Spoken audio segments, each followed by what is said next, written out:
안녕하세요. 저는 막 이혼 소송 승리를 마치고 이 승소의 기쁨을 공표하기 위해 글을 쓰게 된 이혼녀입니다. 앞으로 제 앞에 서류를 뗄 때면 이혼이라는 오점이 찍히겠지만 저는 그게 그렇게 행복할 수가 없어요.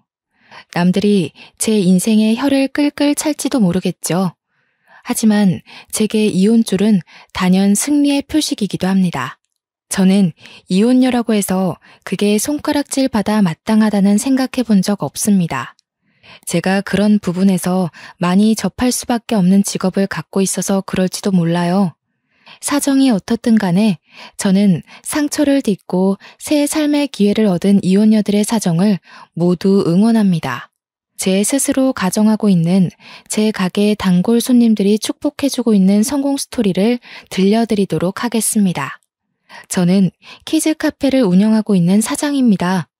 제 매장은 기업이 아닌 개인 사업이라서 다른 키즈 카페 치고는 작은 규모예요.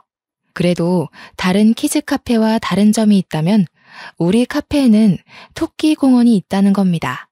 키즈 카페가 단층 건물로 있는데 거기 옥상에 제가 토끼 공원을 만들어 놨어요.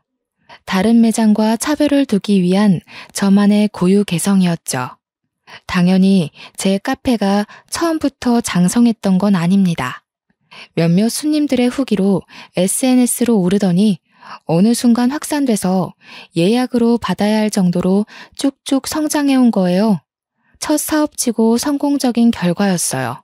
규모가 더 컸다면 훨씬 많은 수익으로 돌아왔겠지만 제가 원하는 건 돈보다는 저의 만족이었기 때문에 여윳돈이 충분했음에도 굳이 규모를 확장하진 않았습니다. 그렇다고 연봉이 정착해 있던 편도 아니었습니다. 당시 연봉은 대기업 연봉의 2배라고 얘기하면 이해가 쉽겠네요. 저의 카페는 서울 외곽에 있었고 도심의 화려한 카페들과 달리 폐가를 개조해서 만든 카페라서 전문가의 손길로 이루어진 곳보다는 허름한 형태입니다.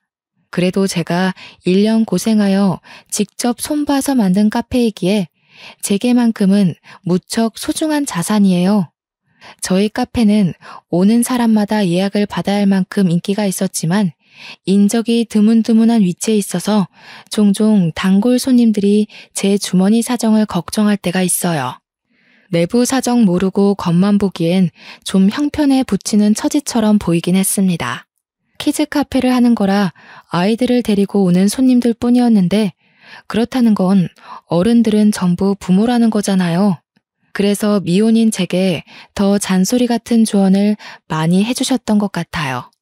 제 당시 나이가 36살이지만 저는 결혼보단 뒤늦게 정착한 이 생활이 너무 만족스러웠어요.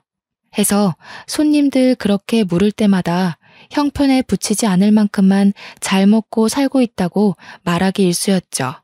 저는 손님들과 친하게 지내지만 굳이 손님들에게 제 여건을 알리지 않는 편이었습니다. 아이들은 너무 귀엽고 토끼처럼 예뻐도 그 부모들은 이미 사회에 찌들 만큼 찌들어서 바라보는 시선들이 부정적인 경우가 태반이었거든요. 또 남의 인생에 간섭하면서 결혼 생활 스트레스를 풀기 때문에 굳이 뭐든 알리고 싶지 않았습니다. 이건 친정엄마의 조건이기도 했어요. 어줍지 않은 집안의 아빠와 결혼해서 갑갑한 시댁살이를 하다가 이혼을 한 엄마는 늘 외동딸인 저에게 대학을 졸업하자마자 결혼에 대한 조심성을 가르쳤습니다.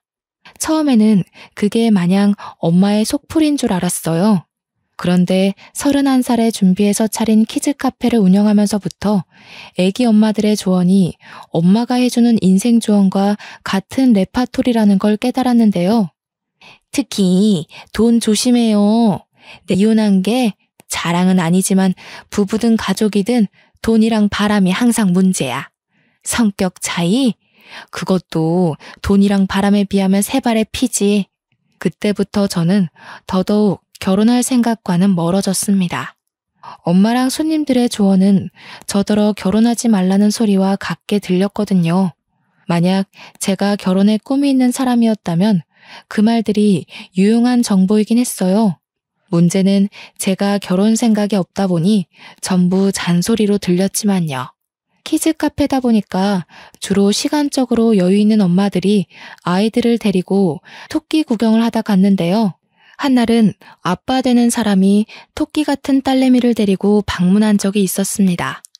아빠들이 아이를 데려오는 경우가 종종 있긴 해도 엄마 손님에 비해 빈번하지 않아서 저는 한 번 오는 아빠 손님들 얼굴을 웬만하면 기억하는 편입니다. 그날 그 남자가 딸이랑 되게 잘 놀아주는 모습을 보면서 한 번은 그런 생각이 들었어요. 세상에 저런 아빠들만 있었다면 우리 엄마도 이혼을 안 했으려나 싶더라고요.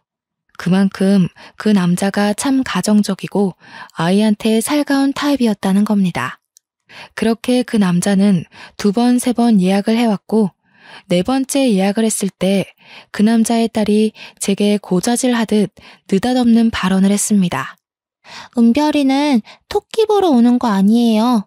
삼촌이 이모 좋아한대서 자꾸 저 데리러 와요. 저는 토끼보다 강아지가 더 좋거든요. 근데 삼촌이 이모 보고 싶은 거면서 자꾸 토끼 보러 가자고. 남자가 급하게 은별이라는 아이 입을 막았지만 당연히 이미 다 들은 상태였죠. 그건 규모 작은 매장 탓에 내부 손님들까지 다 듣게 되었어요. 어찌 보면 공개 고백이었다는 거예요. 하지만 제게는 그 사실보다 좀 더 놀라웠던 부분이 있었습니다. 그 남자가 아이 아빠가 아니라는 것이었어요. 삼촌 조카 사이였다는 사실이 살짝 당황스럽긴 했습니다. 제가 남자를 쳐다보자 남자는 얼굴 시뻘개져서 토마토 주스 2잔 결제해달라고 카드를 내밀었어요. 미세하게 손까지 떨고 있었습니다. 그 모습이 은근 순수하게 다가왔고 저는 결국 웃음이 터졌죠. 그게 시작이었어요. 연애를 쉰 것도 오래지만 연애를 하더라도 워낙 들은 것이 많아서 결혼 생각은 없을 줄 알았거든요. 그런데 제게 결혼하고 싶은 남자가 생길 줄은 몰랐네요. 남자 나이는 40살이었고 제 나이 36살이었습니다. 저희는 시작하면 결혼을 전제로 만나야 하는 인연이기도 했어요. 그렇다고 하더라도 의무를 갖지 않고 편한 마음으로 시작을 했는데 어쩌다 보니 연애한 지 1년도 안 되어 결혼을 하게 되었습니다. 남편에게 크게 흔들렸던 이유는 그동안 지켜보면서 매 순간 느꼈던 건데 자기 조카를 바라보는 시선이 너무 가정적이고 진심이더라고요. 제가 키즈 카페를 운영하는 이유가 아이가 좋아서도 있었기에 저처럼 아이에게 진심인 남편의 모습이 멋있게 다가왔습니다. 그래서 남편과 저를 닮은 아이도 빨리 낳고 싶었고 남편에게 반했던 그 가정적인 모습을 기대하기도 했어요. 그러나 아이 문제와 돈 문제는 다르다는 걸 결혼을 하고 실감하게 되었습니다. 결혼 조언을 많이 듣고 보는 관점이 넓어진 저에게도 이렇게 결혼 생활에 문제가 생기는데 아마 결혼 생활에 문제없는 부분은 없지 않을까 싶네요. 남편이 달라졌다고 느꼈던 첫 번째 이유는 바로 소비 부분 때문이었습니다. 결혼하기 전에는 남편이 길을 쓰며 제게 돈을 쓰자고 했고 제가 결제하는 걸 다 맡고서 무조건 자신이 사겠다고 했거든요. 그런데 저를 다 잡은 물고기라 여겼던 건지 결혼하고 1~2달 뒤 슬슬 내빼기 시작하더라고요. 딸기 먹고 싶다. 자기 나 딸기 좋아했던 거 기억나지? 작년철에 자기가 사다 줬었잖아. 이번에는 마트에 딸기가 좀 빨리 나왔더라고. 일 끝나면 같이 마트 갈래? 딸기? 요즘 딸기철 아니라서 비쌀 텐데. 여보 가게에 딸기 주스 팔지 않아? 거기 딸기 재워놓을 거 아니야. 그거 먹지 그래? 무슨 소리야. 손님한테 파는 걸 내가 먹으면 장사는 어떻게 하겠어? 바쁜 거면 그냥 나 혼자 다녀올게. 마트 가는 거 어려운 것도 아닌데 뭘. 미안해. 오늘만 그렇게 해주라. 사실은 오늘 회식이 있거든. 이게 갑자기 잡힌 거라 내가 미리 말 못했어. 다음에 내가 맛있는 거 사줄게. 남편 직업은 초등학교 선생님이었습니다. 초등학교 퇴근 시간은 중고등학교 선생님들과 달리 조금 이른 걸로 알고 있어요. 심지어 남편은 짬이 찬 교사였기 때문에 퇴근 시간을 4시 반 전후로 조정도 할 수 있다고 알고 있습니다. 저랑 연애할 때도 남편은 초등교사였고 키즈 카페 손님 중에 초등교사가 있어서 잘 알아요. 회식을 하더라도 4시에 저녁 식사를 시작하진 않을 것 같은데 중간에 시간이 비지 않나 싶지만 제가 남편 직장에 대해 자세히 아는 입장이 아니라서 별 말을 할 수는 없었어요. 괜히 긁어부스럼 만들고 싶지 않았기에 처음에는 그러려니 하며 몇 번 넘어가 줬습니다. 이제 저희는 부부니까 남편이 연애 때처럼 제게 펑펑 쓰길 바랐던 것도 아니라서 미래를 위해 아끼자고 좋게 생각했죠. 남편이 한 번씩 서프라이즈로 이벤트를 해줬기 때문에 저한테 사랑이 식어서 돈을 안 쓰는 거라고는 생각도 못했습니다. 그런데 제가 임신을 하고 가게를 쉬면서부터 남편의 숨겨진 이기적인 모습이 드러나기 시작한 거죠. 아이를 준비하려고 했던 게 아니라서 갑작스럽긴 했으나 저는 기뻤습니다. 당연히 아이를 좋아했던 남편도 우리에게 찾아온 축복을 기뻐할 거라고 생각했어요. 그러나 초음파 사진을 받은 남편의 반응이 시금털털한 거 아니겠습니까? 순간 그 얼굴에 서운한 걸로 모자라 실망스럽기까지 했습니다. 저기 여보, 아직 아이 지을 수 있는 단계지? 아니, 아무리 생각해도 벌써부터 나만 경제활동하면 우리 미래가 불안할 것 같아서 그래. 요즘 같은 시대에 맞벌이 부부 아닌 사람이 어딨어. 우리가 좀 더 형편이 나아지고 아기 가져도 늦지 않잖아. 뭐라고? 아무리 준비가 안 됐다고 하지만 어떻게 아이를 지으라는 말을 그렇게 쉽게 해? 생각할 시간을 갖자고 해도 서운할 판에 사진 보자마자 지우자고? 우리가 돈 때문에 허덕이면서 사는 편도 아닌데 왜 그렇게 해야 돼? 좀 서운하다. 지우는 게 정 그러면 당신은 회사 다니는 것도 아니니까 그냥 일 나가보는 게 어때? 임신했다고 눈치 주는 직원들도 없잖아.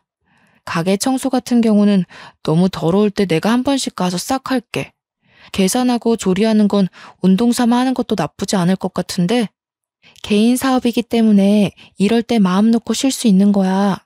이 기회에 쉬면서 몸 생각, 아이 생각만 할 수 있으니까 오히려 좋은 거지.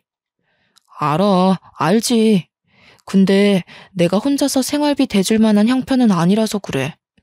내 사정 알잖아. 신혼집 때문에 빈털털이 된 거. 남편이 초등교사라 벌이가 좀 되지만 그간 모아둔 돈을 저와 같이 신혼집 사는데 써버리는 바람에 당장 돈이 없다고 했습니다. 그건 저도 알고 있는 사실이에요. 그렇다고 임신을 한 저더러 카페는 일하는 것 없지 않냐 묻는데 무슨 말을 하고 싶은지 알겠지만 좀 기분이 이상하더라고요. 아무리 돈 걱정을 한다고 해도 조금은 자신의 아이의 기뻐하는 내색을 보일 줄 알았습니다. 이렇게 김칫국을 마시게 될 줄은 몰랐네요. 남편에게 아쉬운 점이 생기자마자 저는 미혼일 때 들었던 수많은 경고들이 떠올랐습니다. 돈 문제, 바람 문제로 부부가 틀어질 수 있다는 손님들의 말이 생각났죠. 그것도 신혼 8개월 차의 말입니다. 남편 생각은 알겠지만 제게 아이를 지우는 건 말도 안 되는 일이었어요. 남의 뱃속 아이까지 소중히 바라보는 제가 제 안에 생긴 작은 생명을 어떻게 꺼버리겠습니까? 제가 돈이 없는 사람이 아니었기에 저는 남편의 의사를 다 거절할 수밖에 없었습니다. 그래서 남편한테 내가 모아둔 돈 있으니 일 안 하는 동안 생활비 안 줘도 된다고 했어요. 그래? 당신 신혼집 돈 보태는 것도 대출하지 않았어? 모아둔 돈 얼마나 있길래? 임신기간 한 90개월은 되는 걸로 알고 있는데 그 정도 쓸 돈 있다는 거야? 그냥 쓸 만큼은 있어. 생활비로 당신 신경 쓰이게 하는 일은 없을 테니까 애 지우자고 하지 마. 부부끼리도 빚지고 살면은 안 된다고 하더라. 나한테 들어가는 돈은 내가 알아서 할게. 대신 산부인과 검사는 같이 가줘야 돼. 이건 제가 남편한테 말 못한 사실이지만 저는 남편에게 제 재산을 공개한 적이 없습니다.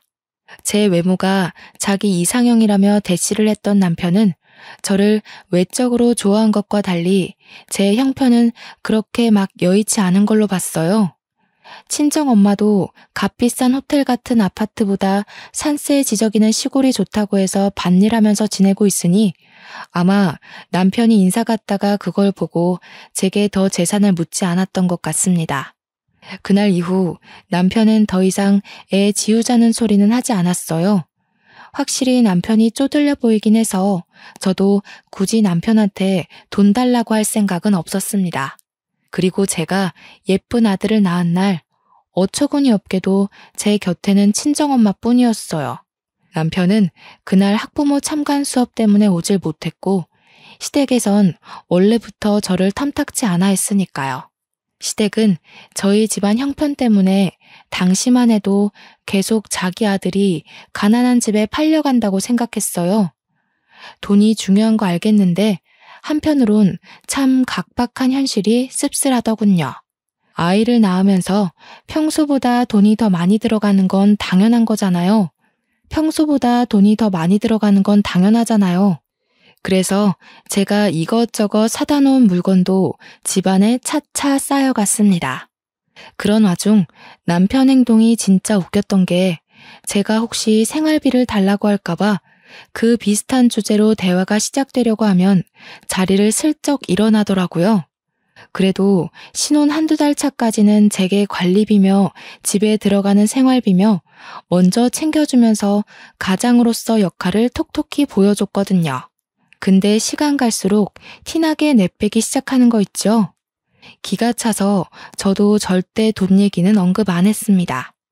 제가 남편한테 돈을 달라고 할 것도 아니고 제 수중에 돈이 없는 것도 아니었으니까요. 그런데 한날 남편이 의외로 저에게 먼저 돈 얘기를 한 적이 있었어요. 근데 여보, 가게 문 닫은 지도 벌써 1년 넘었잖아. 생활비 안 모자라? 당신 애기용품 사는 것 보면 돈 만만치 않게 들 정도이던데. 모은 돈이 아직도 있어? 엄마한테 받아 쓰지. 엄마가 아이 낳은 선물로 생활비 좀 보태주셨거든. 엄마가 워낙 손이 커서 애한테 이것저것 좀 사주라고 돈 보내주는 것도 있고. 아, 그래? 장모님 돈 좀 있으신 거야? 일도 안 하고 계시는데 돈이 어디서 나서? 결혼하기 전엔 나한테 따로 그런 말은 안 했었잖아. 필요 없다고 한 것도 애초에 여유가 있으셔서 그러셨나 봐. 남편은 친정에 돈이 있다는 사실에 눈을 희번덕거렸습니다. 그러면서 뒤이어 하는 말이 황당 그 자체였는데요. 장모님 돈 좀 있는 거면 우리가 좀 더 빌릴 수 없을까? 내가 급한 사정이 있는데 사실 당장 해결할 수 있는 돈이 없어. 아주 급한 거라. 급한 사정이라니 무슨 일이길래 돈까지 필요해? 말하는 것 보니까 작은 돈은 아닌 것 같고. 얼마나 필요한 건데 드러나 보자. 사실은 내가 친구한테 1,000만 원을 빌렸는데 갚기로 한 기한이 다음 주라서 그 친구도 넉넉하지 않은데 빌려준 거라서 기한 밀리면 안 되거든. 제 딴에는 충격적인 사실이었습니다. 친구한테 1,000만 원을 빌렸다뇨. 대체 왜? 언제? 저도 모르게 몰아세우며 물어봤더니 남편이 시댁 핑계를 대더라고요. 시모가 관절 수술했는데 병원비가 1,000만 원 나왔다는 거 아닙니까? 그걸 듣고 당시에는 얼마나 놀랐는지 몰라요. 뭐? 아니 그걸 왜 이제야 말해? 시댁 일인데 며느리로서 모르는 게 말이야? 그렇지 않아도 어머님 아버님께서 날 마음에 안 들어 하시는데 이러면 완전 눈밖에 나는 셈이잖아. 당신은 날 시댁이랑 영영 멀어지게 만들려는 거야? 아니 그럴 리가 있겠어. 일단 진정해. 나는 당연히 너한테 돈이 없는 줄 알고 말해봤자 달라질 상황 아니라고 생각했지. 그럼 해결도 안 나고 고민하는 사람만 괜히 배가 되는 거잖아. 그건 내가 판단할 일이지. 말만 해줬어도 내가 무신경한 며느리까진 안 됐을 거야. 어머님께서 날 어떻게 생각하시겠어. 안 되겠다. 전화라도 드려야겠어. 아니 괜찮아. 이미 2달 전 일이야. 지금은 멀쩡해. 한참 지난 일 꺼내지 마. 엄마 치료받으러 다닌다고 스트레스 많이 받았어.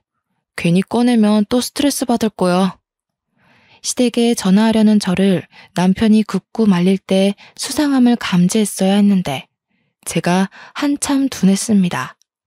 저는 의심할 생각도 않고 결국 친정에 말해서 돈 빌려주겠다고 했더니 남편이 금방 화색이 돌며 고맙다고 안아주더군요. 그날 집안 청소랑 식사 준비까지 다 해주며 간만에 연애 때의 모습을 보였습니다. 그날 이후로 저는 연년생 딸아이를 갖게 되었어요. 그렇게 1,000만 원을 가져간 남편은 저한테 더 잘하겠다면서 자기가 돈 열심히 벌어서 토끼 같은 우리 자식들 위해 죽을 때까지 희생한다고 난리를 쳐댔습니다.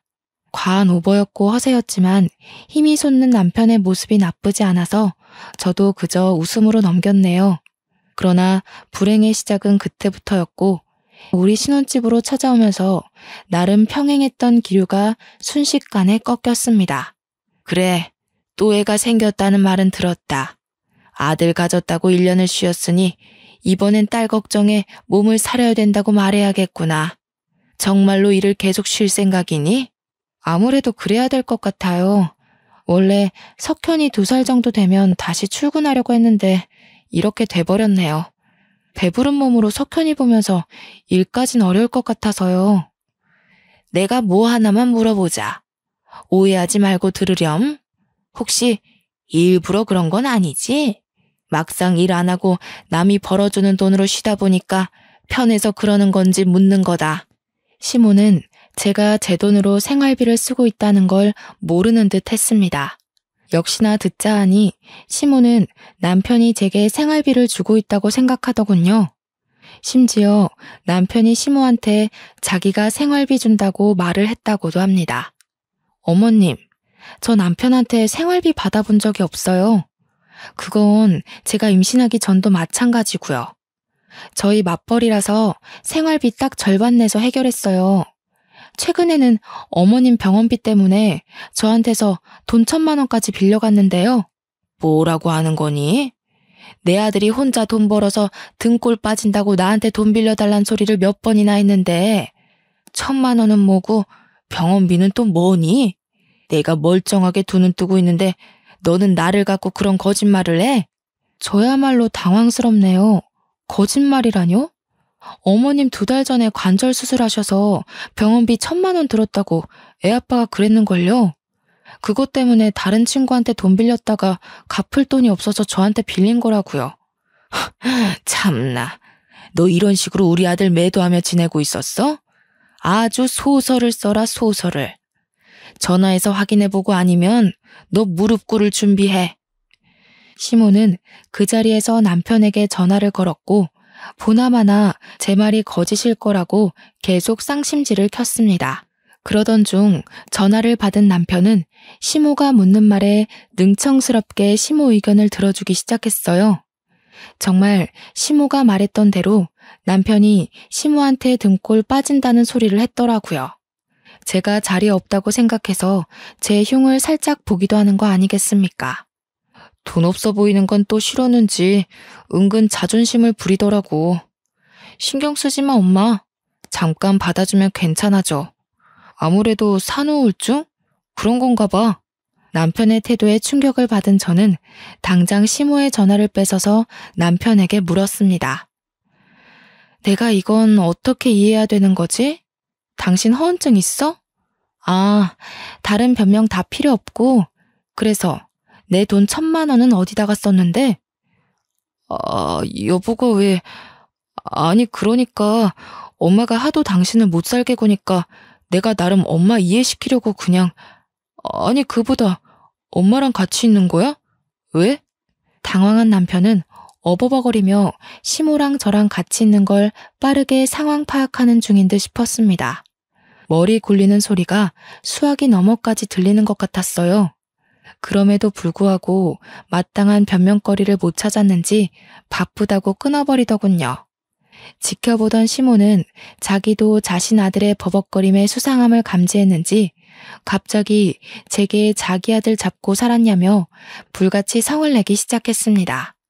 저 때문에 남편이 이도저도 못하고 기죽어 살고 있다고 멋대로 몰아갔죠. 어머님, 판단 제대로 하세요. 지금 어머님 아들이 배불리 출근하고 있는 거 다 제 돈이에요. 못 믿으시겠으면 앞으로 증명해드려요? 남편이 어머님 집 가서 밥 얻어먹게 만들어야 제 말 믿겠어요? 뭐라고? 네가 드디어 본색을 드러내는구나? 내가 너 처음부터 별로라고 생각했어. 코딱지만한 게 가게 하나 하면서 그런 것도 사장이라고 떵떵거릴 때부터 성격 만만치 않다는 걸 알았다고. 돈 1,000만 원도 없어서 여기저기 고개 숙이며 굽신거리는 어머님 아들보단 제가 떵떵거릴 만하지 않나 싶은데요. 어머님 지금 이러시는 거 남편한테 하나도 도움 안 되는 거예요. 뭐야? 돈 1,000만 원 가지고 엄청 자랑질 해대네. 우리가 1,000만 원이 없긴 왜 없어? 우리 집을 뭐로 보고. 시골 총구석에 산다는 네 엄마보다 도심 한가운데서 교사 엄마 소리 듣는 내가 더 잘 살아. 1,000만 원 그까짓 건 뭐라고. 우리 아들한테 그 정도는 껌값이야. 그럼 그 껌값 좀 돌려받아야겠다고 하면서 저는 당장 종이와 펜을 가져왔습니다. 그리곤 시모한테 아들이 싼 똥 교사 엄마가 좀 처리해달라고 예의 없게 말했어요. 그러니 시모가 건방지게 어른한테 뭐 하는 짓이냐고 더 열을 내더군요. 돈 없는데 괜히 자존심 부리는 거 맞죠? 못 갚을 것 같으면 그냥 마세요. 대신 제가 남편을 무슨 취급을 하든 신경 끄시고 저희 친정이랑 저 함부로 모욕하는 일도 없어야 할 겁니다. 제가 시모 신경을 살살 긁어주니 제 분에 못 이겨 차용증을 막 휘갈겨 작성했습니다. 그리곤 제게 펜을 던지면서 이게 다 거짓말이면 고소할 거라고 하며 집을 박차고 나갔어요. 얼떨결에 차용증을 얻어냈지만 저는 이걸로 1,000만 원 문제를 끝내지 않았습니다. 그래서 1,000만 원은 대체 어디에 쓰였는지가 계속 궁금했어요. 무조건 알아내야 할 것 같은 촉이 왔죠. 사람에게 불행이 닥치면 하나의 능력이 생긴다고 오감과 육감이 바짝 서면서 머리가 팽팽 돌기 시작했습니다. 그러다 키즈카페 손님들이 알려준 이혼의 계기가 되는 이유 2가지가 떠올랐어요. 바로 돈 문제와 바람 문제였습니다. 혹시 1,000만 원이 불륜 때문일까 싶더라고요. 저는 온 집안을 뒤지며 남편의 바람 흔적을 찾았어요. 하지만 제가 잘못 짚은 건지 딱히 그럴 만한 증거는 없었습니다. 오히려 수상한 물증을 찾기도 전에 제가 시모한테 차용증 받았다는 걸로 이혼 위기가 찾아왔죠. 당신이 며느리로서 뭘 한 게 있다고 차용증까지 받아. 내가 갚겠다고 했잖아. 당신한테 돈 빌린 처지라고 해서 남편을 깔봐도 되는 거야? 그래서 당신은 끝까지 어머님한테 내가 산후우울증이라고 그랬니? 어머님이 또 전화 왔더라. 당신이 가서 또 거짓말 쳐놨으니까 날 고소하겠다고 연락한 거 아니겠어? 그래, 내가 아들로서 엄마한테 불효하기 싫어서 거짓말 좀 했다. 그게 이렇게까지 할 일이야? 우리 엄마한테 차용증을 받았다는 건 우리 집에 침 뱉는 거나 다름없어. 나도 당신이나 어머님이 1,000만 원으로 속 좁게 하지만 않았어도 이렇게는 안 했어. 그래서 그 1,000만 원 어디다가 썼냐고. 왜 자꾸 숨겨? 바람피니? 남편한테는 한 가지 특징이 있습니다. 결혼하기 전에도 갑작스런 상황에 진실이 툭 튀어나오면 얼굴이 빨개지는 신체적 특징을 보였어요. 그래서 저한테 남편 조카가 대신 고백했을 때도 그렇게 얼굴이 빨개졌었죠. 역시나 당황했는지 남편은 얼굴이 벌개져서 분을 못 참더라고요. 그러면서 남편은 씩씩거리며 그대로 집을 나가버렸습니다. 한참 뒤에 시모한테 전화와서 남편이 시댁에 갔다는 걸 알았어요. 물론 제가 그 전화를 받은 것은 아닙니다. 남편과 싸우는 도중 아이가 다쳤는데 혹시 문제 생겼을까봐 병원 가느라 바쁘기만 했어요. 다행히 아무 이상 없었고 저는 아들을 안고 나오면서 마음을 독하게 잡았습니다. 저는 바로 키즈카페 단골 손님이었던 사람들에게 연락을 했습니다. 그렇잖아도 제 소식이 궁금했다며 반겨주는 손님들을 따로 제외했죠. 제가 미혼일 때만 해도 그들이 부모의 처지다 보니 세상 보는 관점이 팍팍하다고만 생각했는데 기혼녀가 돼버린 입장에서 다시 보니 너무 실용적이고 귀한 조언들인 거 있죠. 잔소리 같기만 하던 경고가 그때는 제게 유일한 살 길이었습니다. 손님들의 한마디 한마디가 중요했어요. 그리고 그 중엔 남편 초등학교 옆에 붙은 병설 유치원 선생님도 있었는데요. 제 사정을 다 듣게 된 손님이 제 남편이 누군지 알게 되자 저에게 충격적인 말을 해주었습니다. 그 선생님이 사장님 남편이었어요? 제 남편도 거기 학교 선생이거든요. 남편이 자기 동료한테 1,000만 원 빌려줬다길래 저희가 그걸로 얼마나 싸웠는데요. 그 소리를 듣고 저는 간절히 부탁해서 그 교사 손님의 남편까지 만났습니다. 그 남자는 제가 누구의 아내인지 알자마자 자기를 찾았다는 것에 크게 당황했어요. 어쩔 줄 몰라 입을 다물고는 제가 묻는 1,000만 원의 행방에 대해서 난감해하기만 했죠. 제발 부탁이에요, 선생님. 저한테 자식들이 2이나 있어요. 하나이는 아직 태어나지도 않았고요. 이 상황에서 제가 아이들을 더 잘 키워내려면 남편이 뭐라고 다니는지는 알아야 되잖아요. 제발 도와주세요. 그렇게 제 사정을 이해해준 그 남자는 모든 사실을 털어놨고 제가 이혼 결심하도록 만들었습니다. 아주 확신을 주었죠. 웬 교생 선생님과 2달 전 바람이 났던 남편은 그 교생 선생님이 실습을 마치고 떠날 때가 되자 입 다물어주는 대가로 교생 쪽에서 남편한테 1,000만 원을 요구했다고 했습니다. 남편은 자기의 교사 명성 때문에 어쩔 수 없이 1,000만 원을 줘서 입막음 시켰다고 해요. 저는 이 모든 사실을 녹음하고서 친정을 가장 먼저 찾았고 아들만 맡긴 뒤에 제 돈으로 변호사까지 고용해서 시댁을 찾아갔습니다. 남편이 출근할 시간대쯤 찾아갔어요. 일부러 지각하게 만들려고요. 제가 연락도 없이 시댁에 들이닥쳐서 이혼 소송을 하겠다고 요구하자 변호사 등장을 보고 당황한 시댁은 저더러 이게 무슨 짓이냐고 어정쩡하게 대꾸하기만 했습니다. 돈 문제, 바람 문제 일으킨 남편, 억울해서 데리고 살 수가 있어야죠. 변호사 선임해서 왔으니 하고 싶은 말 있으면 지금 하세요. 전문가 등장해 시모와 남편은 꿀먹은 벙어리가 되었습니다. 귀한 변호사 모셔다 놓고 시간을 뺏을 수가 없어서 그냥 제가 먼저 입을 열었어요. 남편 불륜 증거, 차용증 효력, 양육비, 재산 분할까지 남편을 소송을 해야만 하는 증거들을 풀어놓았죠. 남편은 무엇보다 불륜 사실이 발각된 것에 얼굴이 새빨개졌습니다. 누가 부녀 아니랄까봐 같이 듣고 있던 시모도 당황해서 얼굴이 벌개졌더군요. 맞고소하고 싶으면 해. 누가 봐도 당신 쪽에서 패소할 것 같지만. 어머님이 돈 많다고 그렇게 자랑하더라. 패소해서 소송 비용 날리더라도 타격은 없겠네. 여보, 이러지 마. 우리 뭐 제대로 얘기한 것도 아닌데 갑자기 나타나서 이게 무슨 상황이야. 우리가 같이 산 세월이 얼만데 내 얘기는 들어보지도 않을 거야? 남편은 일단 변호사 보내고 얘기하자며 눈치를 봤고 저는 그런 남편에게 우리 사이에 더 이상 변호사 없는 대화는 필요 없을 것 같다고 그만 작별 인사를 했습니다. 그랬더니 시모가 제게 끝까지 건방진년이라고 욕을 하더군요. 그걸 뒤늦게 남편이 막아낸다고 애를 쓰느라 저를 쫓아오진 못했습니다. 저는 짐 싸들고 바로 친정으로 이사했어요. 그 뒤로 시댁에 소송장이 보냈는데 남편한테서 불같이 전화가 왔습니다. 당신, 나 돈 없는 거 알잖아. 우리 엄마가 한 소리를 왜 그대로 믿었어. 우리 엄마보다 당신이 내 주머니 사정 더 잘 알면서.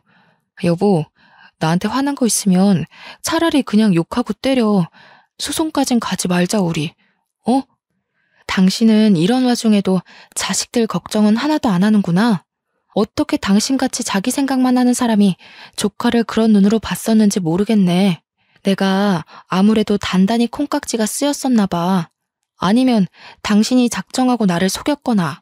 당연히 우리 애들 궁금하지. 석현이도 걱정되고 앞으로 태어날 우리 딸도 내가 꼭 아빠 노릇 해줘야지. 그런데 지금은 사정이 이렇게 돼버렸잖아. 소송 먼저 취하해주면 내가 정말 잘할게. 아빠 노릇? 당신이 앞으로 우리 애들 앞에 아빠 자격으로 마주할 일은 없을 거야. 양육비 핑계로 집에 함부로 찾아오는 순간 접근 금지 신청할 테니까 각오하던지. 남편은 저더러 진짜 너무하다고 찌질하게 애걸하면서 빈털터리 사정을 빌미로 제게 선처를 해줄 것을 계속 부탁했습니다. 그래도 제가 단호하기만 하자 조급해진 남편은 목소리가 다소 돌변하면서 제 재산을 들먹이더라고요.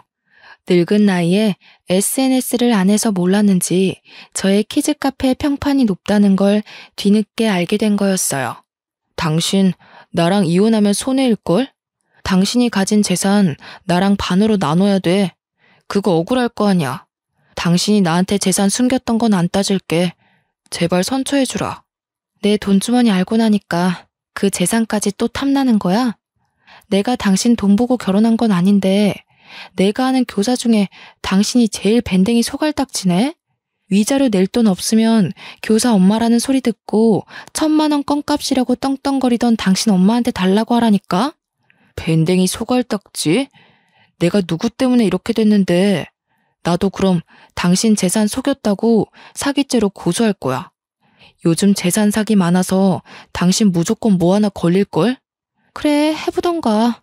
내가 없는 돈을 있다고 입간 것도 아닌데 그게 될지 모르겠네. 그리고 이혼이 나한테 손해라고? 카페든 내 돈이든 다 엄마 이름으로 돌려놔서 너한테 떨어질 돈 같은 건 없는데 어쩌니? 그거 하나는 있다. 부동산 빚. 신혼집을 살 때 저는 돈이 있음에도 일부러 대출을 내서 보태주었습니다. 남편은 그걸 보고 더더욱 제가 돈이 없는 형편이라고 생각했었어요. 제가 그렇게까지 했던 이유는 남편을 사랑했음에도 결혼이란 현실을 위한 대비책 같은 거였습니다. 부동산 채무는 재산 분할 대상이 되기에 충분한 요인이라고 키즈카페 손님 중 한 사람이 팁을 주었거든요. 엄마 손님들 덕분에 저는 결혼하기 전부터 제 가게 명의, 제 계좌를 전부 엄마 걸로 돌려놓고 시작을 했어요. 그러니 남편이 제게서 가져갈 수 있는 재산은 신혼집 내에 있는 가구와 빚밖에 없었습니다. 물론 분할이기 때문에 저한테도 제 빚이 조금은 떨어지겠지요. 하지만 그 정도는 저한테 껌값인 수준이라 아마 화살은 남편에게 다 꽂힐 겁니다.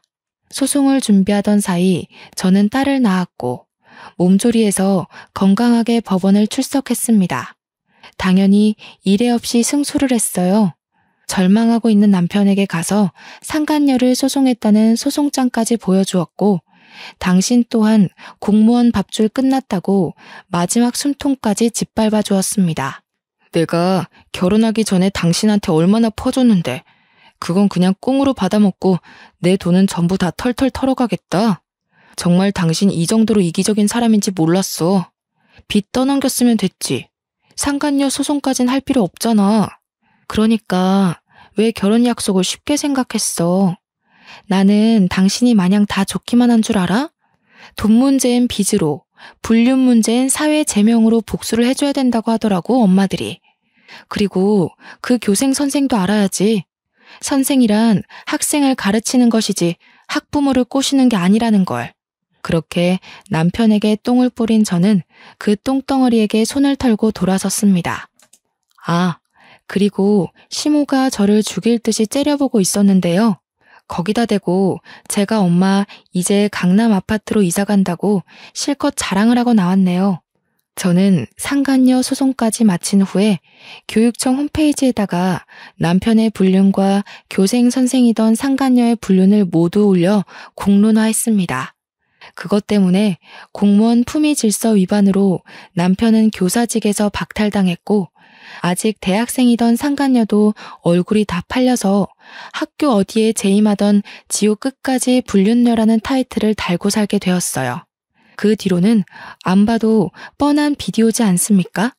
교사 아들 뒀다고 동네방네 자랑해뒀던 시모는 아들 때문에 고개도 못 들고 다녔을 거예요. 남편은 한동안 시댁에서 꼼짝도 안 하는 것 같았고요. 모든 것이 정리가 되자 저는 이 승리의 기쁨을 우리 카페 단골 손님들과 나누고 싶더라고요. 그래서 제가 한 일주일은 카페를 무상으로 오픈했었습니다. 손님들은 제 이혼 스토리를 듣고서 너무 용감하게 잘 해냈다고 칭찬해 주었어요. 그렇게 축하까지 받았으니 더 속이 시원했는지도 모르죠. 발에 박힌 티눈의 경우 막상 제거하기 번거로워 대부분 고통 참고 병원 가길 미루는데 그것 싹 관리해서 없애버리면 너무 시원하고 걷기도 편하지 않습니까? 며느리에게 시댁은 발바닥에 티눈과 같은 존재라서 나를 찌르는 순간 바로 제거를 해줘야 살 수 있다고 하더라고요. 저도 1,000만 원 일이 아니었다면 아마 남편과 시댁이 주는 고증을 숨막힐 때까지 버티지 않았을까 싶어요. 손님들과 친정엄마가 칭찬해주는 것처럼 저도 제 자신이 너무 기특하답니다. 아직은 얼마 전까지만 해도 제가 기혼녀였다는 것이 믿기지 않아요. 제 감정을 색깔로 표현하자면 기혼이었을 땐 검정색, 이혼녀인 지금은 하늘색인 기분이네요. 제가 좀 감성적인 여자라 비유를 좀 특이하게 해봤습니다. 참, 친정에서 지내게 된 저는 친정에 어린아이들을 떼놓고 다시 카페를 오픈하게 되었는데요. 당분간은 친정엄마가 저 일할 때만 아이들을 돌봐준다고 하더라고요. 혹시 엄마가 체력에 붙일 것 같으면 제가 어린이집 알아보겠다고 했는데 엄마도 밭일만 하다가 간만에 토끼 두 녀석을 데리고 지내니 사는 게 즐겁다고 하지 뭡니까? 그래서 저희는 어린이집 말고 아이 5살이 되면 유치원을 보낼 계획이에요. 손님들 중 가끔은 제 사정에 위로를 보내주는 분들이 있는데 그럴 때면 내가 힘들어야 되는 처지인가? 고민해야 될 정도로 전 너무 에너지가 넘치기만 하더라고요. 퇴근하고 집에 가면 아들 석현이가 아장아장 뛰어오고 딸 석희가 귀여우는데 얼마나 힘이 난다고요. 경제적으로 여유가 있으니까 남편 빈자리가 느껴지지도 않고 편하기만 하던걸요. 이혼으로 인해서 기쁨을 크게 얻었지만 그렇다고 제게 이혼이 마냥 쉬웠던 건 아닙니다. 저도 이혼을 결정하기까지 어떤 길이 저와 아이들을 위한 미래인가를 많이 고심했어요. 남편의 변심도 시댁이 주는 은근한 스트레스도 모두 상세히 작성하기에 분량 조절이 안 되어서 함축시켰던 거지 저도 많이 울고 서러웠습니다. 물론 제가 남편한테서 정을 빨리 뗀 편은 맞는 것 같아요. 그랬으니 털고 일어나는 기간도 그만큼 짧았던 게 아니었나 싶어요. 카페에 엄마 손님들을 통해서 결혼 스트레스, 이혼 스토리 등등 많이 들어서 결혼이 평생 꽃길이 될 수 없다는 걸 알고 시작했는데도 이렇게 제대로 쫑이 나버리니 웃음밖에 안 나옵니다. 역시 결혼에는 잘 살겠다는 마음의 준비가 필요 없고 오히려 어떻게 잘 끝을 볼까를 준비하는 게 나의 미래를 위한 안전장치가 아닌가 생각합니다. 이혼을 자랑처럼 썼다고 해서 이혼을 선동하는 것이 아니란 걸 꼭 이해해 주세요. 글을 쓰는 시간 동안 너무 즐겁고 두근거렸습니다. 들어주셔서 감사합니다.